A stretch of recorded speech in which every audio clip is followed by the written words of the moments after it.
Nagaan Waaqayyo abbaa kan ilmaa kana fuula qulqulluu sin wajjin ta'u boloonni biyya laaf biyya keessaa jirtan hundi keessan akkam jirtu fayyaa keessa. Ani obboleessi keessan ergamaa Israa'el Bantiin jedhama. Guyyaarraa kana fuula keessan duratti dhiyaadhee kan hin jiru. Bifa Kakwaaraa TV irraa kan tajaajilu. Har'a bifa haaraatiin fuula keessan duratti dhiyaadhee jira. Yeroo darbe akkuma beekamu yeroo darbe mata duree Waaqayyo adda ba'u jedhamu isinitti dubbadheen ture yookaas immoo lallabaan ture.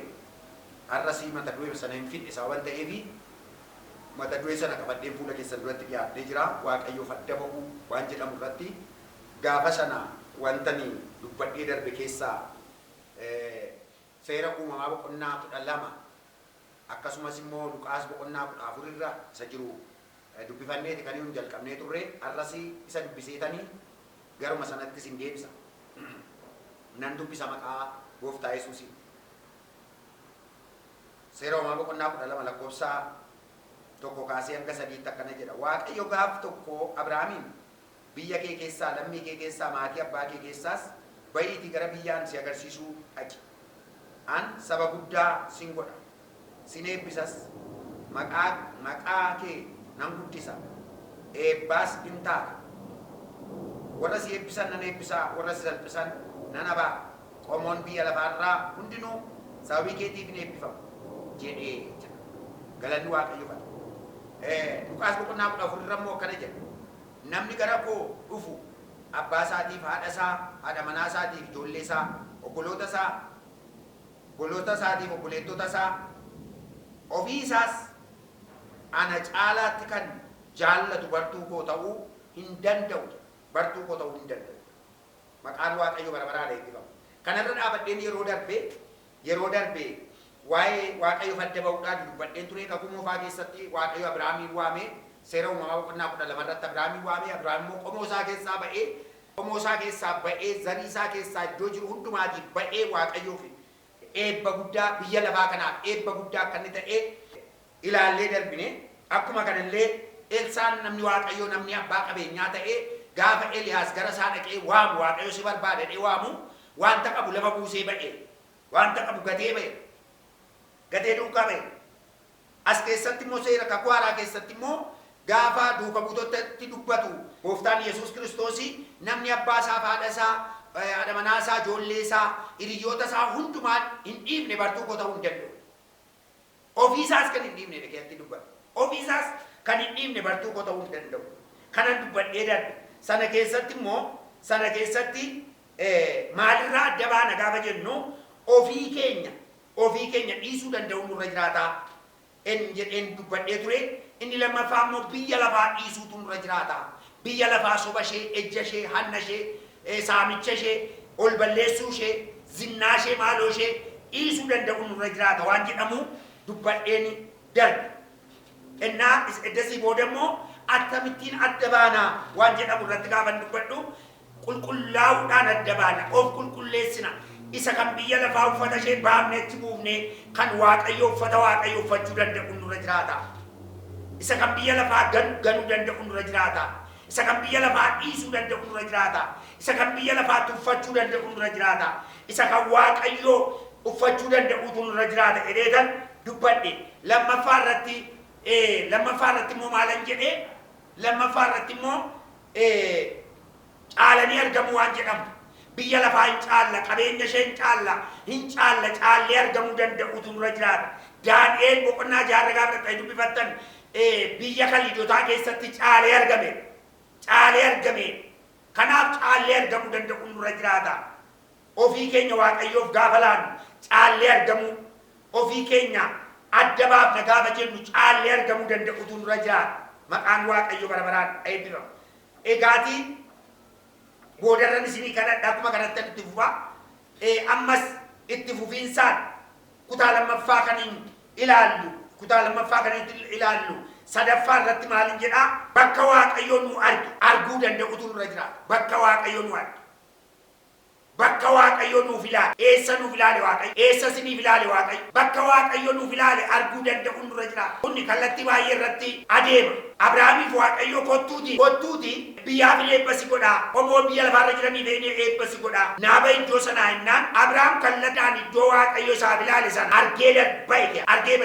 Eessaanis waaqayyotu si barbaadaati. Kottu na duukaa bu'ennaan lafa waaqayyo isaaf arge sana argee bahe. Namoonni baay'een Phexrosiin faannaa fudhatanii ilaaltan. Itta waaqayyo isa argu kottu na duukaa bu'i. Nama kan qabduun si godhaa hennaan bakka sirriidha waaqayyo iddoo waaqayyo na argeera waan qabu gatee bahe duukaa. Kanaafirraa iddoo waaqayyo nuuf ilaale sana arguu danda'u dura nama laalleefi natu hin ta'in tajaajilaa laalleefi natu hin ta'in abbaa qabeenyaa tokko laalleefi natu hin ta'in yookaas namni nagadeef nagannatu hin ta'in namni tajaajilaaf tajaajilatu hin ta'in namni qotaaf qotatu hin ta'in namni waan adda addaa biyya labaa natu hin ta'in itta waaqayyo nuuf arge arguu danda'u dura jira. Itta waaqayyo nuuf arge እግዚአብሔር ያየልን ስፍራ ማየት መቻል አለ። እግዚአብሔር ያየልን ማየት መቻል አለ። amma bara kana na fudhatanii ilaaltan tokko biyya rabaabaa naannoo biyya rabaabaa tokko kanaadaa baanaan hunduma biyya kanaadaa ba'uudhaaf mara tokko beerutiin baanaan biyya beerutiin qabna kun hundumatu deemu hundumatu caccabsa. Maali waaqayyo bakka kallattii tokkorra namaaf ilaala. Isa tokkoon immoo gara qonnaatti waamu, isa tokkoon immoo gara nagadaatti waamu, isa tokko immoo gara tajaajilaatti waamu. Akkamittiin waaqayyo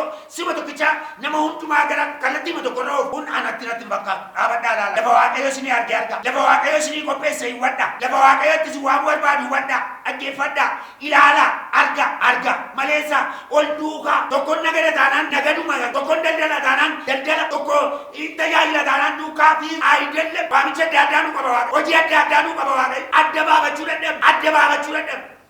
Amma maal argitaane Ermiyaasiin gaafa dubbatu waaqayyo gaafa boqonnaa tokko lakkoofsa naannoo 11 irratti gaafa ilaaltan maal argaa jirta Ermiyaas jennaan ulee boqqolloo Lawuziin arge. waan gaarii argite amma isa gochuudhaaf nan galeeffadha. አየለት እግዚአብሔር ያየውን ነገር በደንብ አስተካክሎ አየሚያስ ስሪቱ ወዲያል በደንብ አስተካክሎ አየ አሁን እሱን ለማድረግ ይተጋል አለ እግዚአብሔር። በቃ ጋበሰ ዋቀዮ አርጎ አርጊቱ እንከሰርቱ ከራረሬ ባደረግ እንከሰርቱ ይንበዱዱት amma kaniuni dabnuuf kaniuni booda deebinuuf kaniuni rakkannuuf kaniuni kallattii dhabnee olii gajjoorruuf karaa waaqayyo nu argeerra arguu hin dandeenye. Karaa waaqayyo nu argeerra arguu hin dandeenye. Yeroo darbe nan yaadadhe yeroo darbe tajaajila koo yeroo darbe keessatti waa'ee darabii kaasentu darabiin boofa sanyii boofaati. Sanyii bobaati. Arrabu waan tokko isinii kaasuu barbaada.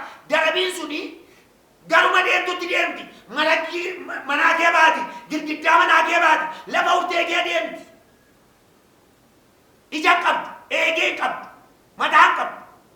Miila qabdu. Darabii eegamti maqaa ishee. Amma waan tokko isinii kaasuu barbaada. Maasheenii gaararraa. Namni lafa waaqayyo isaan argine ilaalee argachuu hin dandeenye gaararraata. Lafoo dhaqu fakkaata. Tokko yaa adii uffata taanaan duukaa deemee wayyaa adii uffata. Tokko yaa gurraacha uffata taanaan duukaa deemee wayyaa gurraacha uffata. Tokko yaa bicaa uffata taanaan duukaa deemee wayyaa bicaa uffata. Tokko kophee adii kaata taanaan duukaa deemee kophee adii kaata. Maqaa Yesuusiin biraasi hambiseera mul'ata namaan deddeebi'u. Mul'ata namaan jiraachuu biraasi hambiseera. Deemtee nama hin fakkaatin jechuun barbaada. Deemtee abaluun hin fakkaatin. Isa sirbu deemtee fakkaatteen sirbi. Isa raaju duukaa deemtee fakkaatteen raaju. Isa nagadi duukaa fakkaattee dhaqxeen nagadi hin kasartu. Lafa waaqayyo si arge. Lafa waaqayyo si ilaale. Lafa waaqayyo si qabu sana gahi.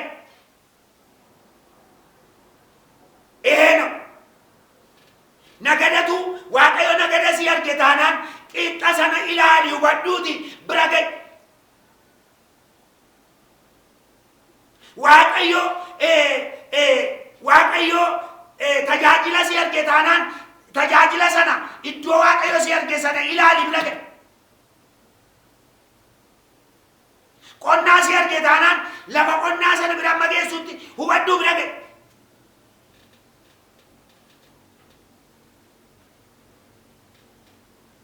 Waaqayyo nu haa gargaaru. Waaqayyo nu haa gargaaru. Yeroo baay'ee namoonni ija namaatiin ilaalanii adeeman fagoon gaara. Ija namaatiin namoonni ilaalanii adeeman. Ija namaatiin ilaaluu gaa Waaqayyo sinaa baasu. Ija kee Waaqayyo sii baba.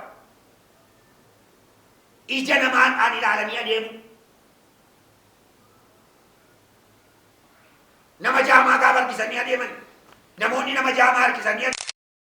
Namichi iji isaa harkuu sanatti adeema abbaan sun.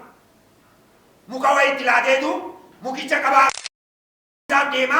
Namichi jaamaa sun garuma isaa namicha harkisuu sanatti adeemarraan kan hafe nama jaamaa gaafa harkisanii adeeman. Namoonni nama jaamaa harkisanii adeeman. Namichi iji isaa harkuu sanatti adeema abbaan sun. Muka wayii itti laateetu mukicha qabaa isaaf deema. Namichi jaamaa sun garuma isaa namicha harkisuu sanatti adeemarraan kan hafe ofii isaatiif garatti adeemu qabu yoo taa'ee danda'a. Asirraa godhee jedhee irraa godhe namicha isa jechuu barbaadu maali? Lafa Waaqayyoo kamittiin adda baafanne isa jedhamuuf lafa Waaqayyoo nu arguu danda'u jirredha. እግዚአብሔር ያየልን ስፍራ ማየት መቻል አለብን። ማየት መቻል አለብን። እንገረ ብራን ዋምቸ ኬኛ አደባባችሁ danda'u jirredha. ጥሪያችንን መለየት waamicha gaafa jennu namoonni garuma tajaajilaa kanatti sammuun isaanii harkifamu. Waamicha jechuun waamicha isa kaan daldalatti waama Waaqayyo. Isa kaan qonnaatti waama Waaqayyo. Isa kaan hojii mana mootummaatti keessa hojjetee biyya kana akka inni bushuu waama Waaqayyo. Inni kaan teknooloojii adda addaatiin hojjetee namoota kana akka inni fayyadu waama Waaqayyo.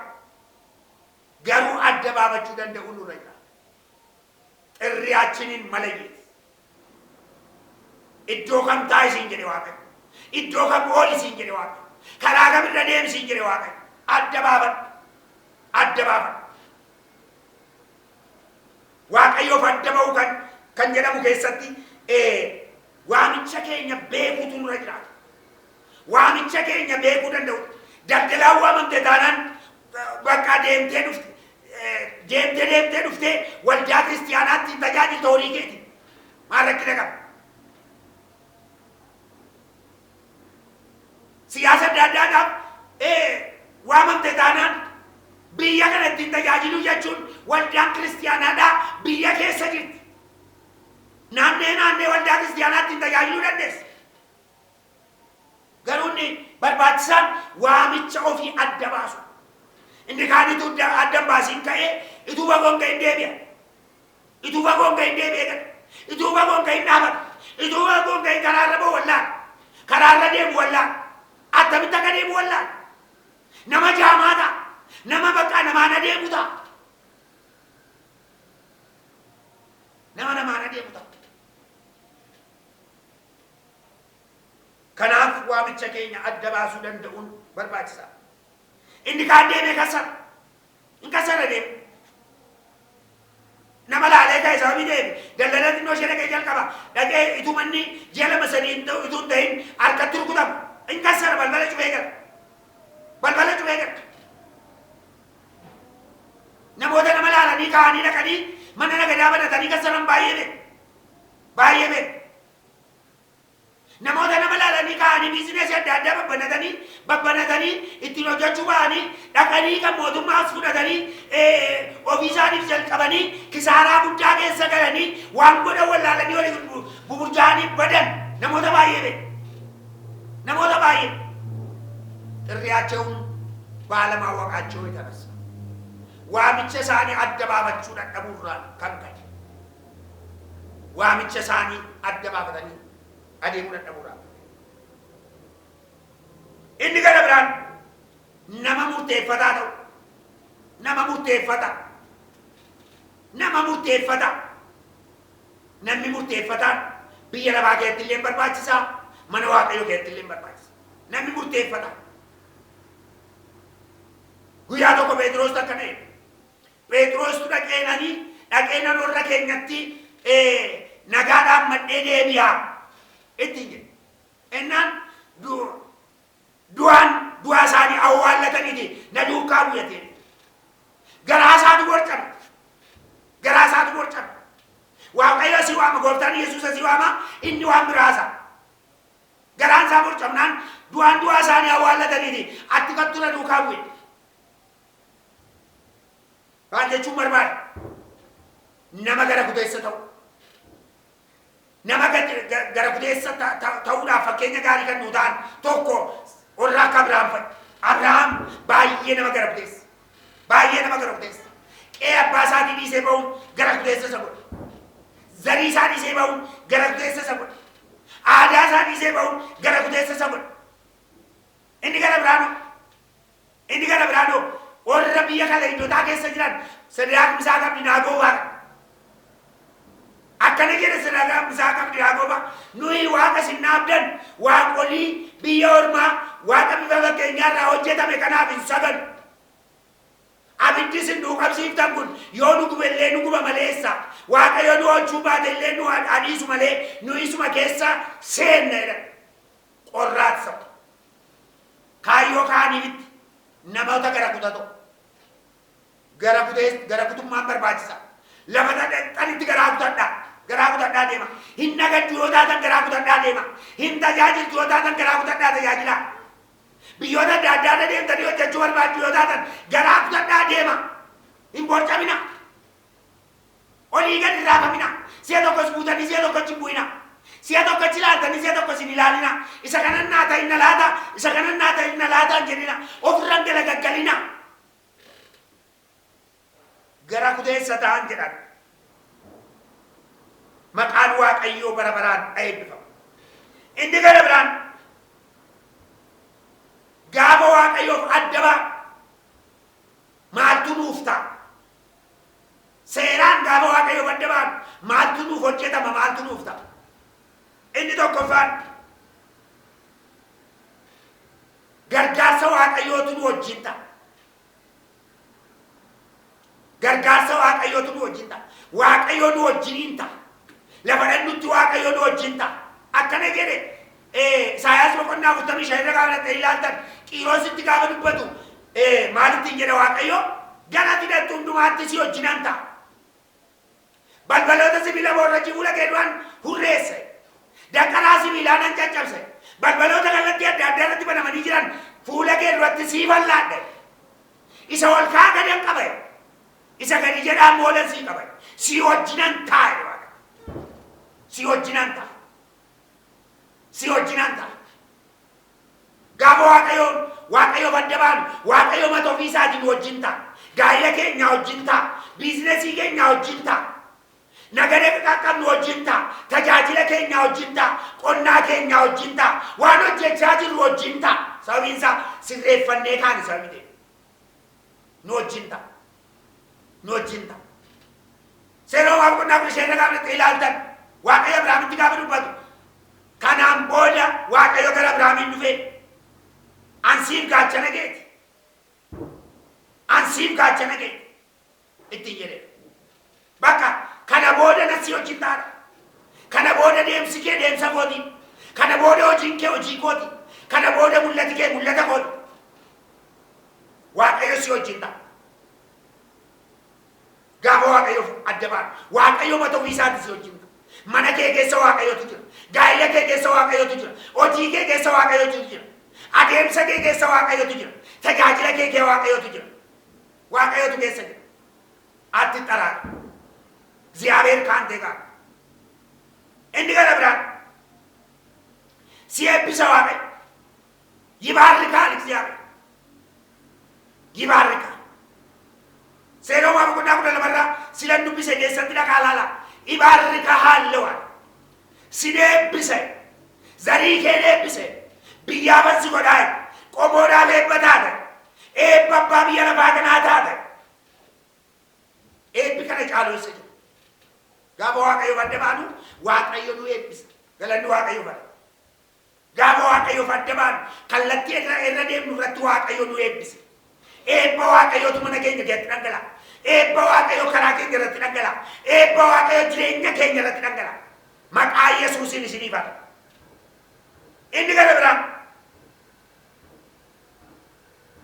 Inni gara biraan waan ta'at hojjettu keessatti waaqayyotu giddu galeessa siita.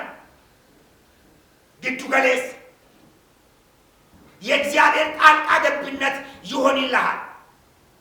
በቃ ግዱ ሲገለ waaqayyo adeemsa jalqabdee jirta yoo ta'e gidduu sii gala waaqayyo. Gaa'ila jalqabdee jirta yoo ta'e gidduu sii gala waaqayyo. Daldala jalqabdee jirta yoo ta'e gidduu sii gala waaqayyo. Qonnaa jalqabdee jirta yoo ta'e gidduu sii gala waaqayyo. Gidduu sii gala garuu waaqayyo badda waaqayyotu gidduu sii gala. የእግዚአብሔር ጣልቃ ገብነት በዛ መካከል አለ፣ በራእይ መካከል ይሆናል። inni sadaffaan nama waaqayyoo ta'e tokko daldala keetii tokko immoo siidaa sadaffaan waaqayyoon ta'ee si geggeessa. ሶስተኛው ወገን ሆኖ እግዚአብሔር ያንቀሳቅሳል፣ ያሻግራል፣ ያሳልፋል። የእግዚአብሔር ጣልቃ ገብነት በመካከላቸው ይሆናል። namoonni tokko tokko maal godhu gaa'ila waldaa kiristiyaanaa dhossanii fi gadi dhaqanii geeggan. Waldaa kiristiyaanaa dhossanii sababiin isaa waldaa kiristiyaanaadha ji'a 3 sin qorannaa itti yookaan ji'a 6 sin qorannaa itti. Ayi kana amantaa jedhanii fiiganii dhaqanii geeggan. Fiiganii dhaqanii geessan. Fiiganii dhaqanii geessan. Torban tokko gaa'ila torban tokko dhaabbatanii olitti galanii mana kiraayii fudhatanii waan qaban nyaachuu jalqabu. Ji'a tokko tumbuliin ol dhiituu jalqabu. Ji'a tokko tumbuliin ol kakkabaluu jalqabu. Gara waldaa kiristiyaanaa akkasin seene gaafa sana dhugaadha natti himtanii turtanii nuun jettanii turtan waldaan nuun jettee turte nu gorsitee turte garuu akkasin seene maal ilaalanii galan ishee yookaan bareedina isaa yookaan qabeenyaa isaa argiteetti galan. Yookaan inni immoo bareedina ishee argee qabeenyaa ishee argee dhageetti gala. Bareedinaaf qabeenyaan galmaan nama hin gahu. Bareedinaaf qabeenyaan wantoota adda addaa irra jagaachuun galmaan nama hin gahu. Galmaan nama hin gahu. Galmaan kan nama gahu waaqayyo. Galmaan kan nama gahu yoo waaqayyo giddu galeessa isaa kee jiraate. Yoo waaqayyo gidduu isaa jiraate. Gidduu isaa yoo waaqayyo argitanii itti yoo taatan Luqaas 8 irratti gamatti ce'uudhaaf gaafa ka'an gooftaa wajjin ka'an jarreen horii gamatti ce'uuf ga'e. Gidduu gaafa ka'an gooftaan gidduu isaanii jira. Gooftaan gidduu isaanii jira. Ta'ee galaana sanaaf bubbee sana gab godheera macaafni qulqulluun. Maayibaluun hin daawwajamuun xaxxaa darrageedha. Ka'anii deemsa jalqaban. Giddu galeessa waaqayyoon giddu galeessa godhachuun barbaachisaa. Gaa waaqayyo gidduu keenya galee nu geggeessa, gaa'ila keenya geggeessa, mana keenya geggeessa, jireenya keenya geggeessa, ijoollee keenya geggeessa, qabeenyaa keenya geggeessa. Waaqayyotu giddu galeessa keenya ta'a. Waaqayyo gooftaan baraaf jireenya keessan eebbisu. Asumarra dhaabadheen qabxiin isheen dubbadhe ammaa kana irratti isinii kadhadheedhaan. Maaloo namoonni kallattii jirtan irratti yaada keessan gara kanatti deebisaa isiniin kadhadha. Akka waaqayyoo isinii wajjin ta'uun isinii kadhadha. Akka waaqayyo isin eebbisuun isinii kadhadha.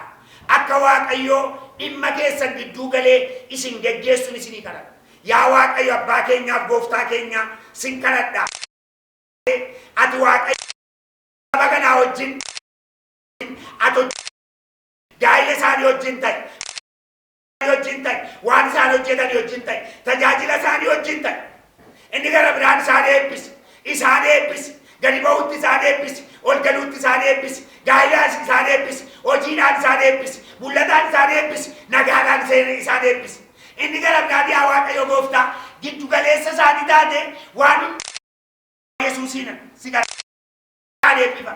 Warra na nagaa jiraniif na nagaa oolan hunduma isaanii karaa isaanii jireenya isaanii bara isaanii umurii isaanii ati eebbisi. Hin gootaa si haa galatu maqaan kee haa eebbifamu maqaa Yesuusiin. Ameen.